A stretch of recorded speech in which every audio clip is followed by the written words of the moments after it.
আমাদের কর্মসূচি হলো এক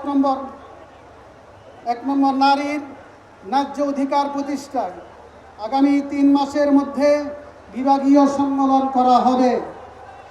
আবার বলছি, নারীর ন্যায্য অধিকার প্রতিষ্ঠায় আগামী 3 মাসের মধ্যে বিভাগীয় সম্মেলন করা হবে। 2, আগামী 23 মে 2024 বাদ জুমা 4 দফা দাবিতে দেশব্যাপী বিক্ষোভ কর্মসূচি পালন করা হবে। আগামী 23 মে শুক্রবার বাদ জুমা এই 4 দফা দাবিতে দেশব্যাপী বিক্ষোভ কর্মসূচি পালন করা হবে। আপনারা সবাই একমত আছেন তো?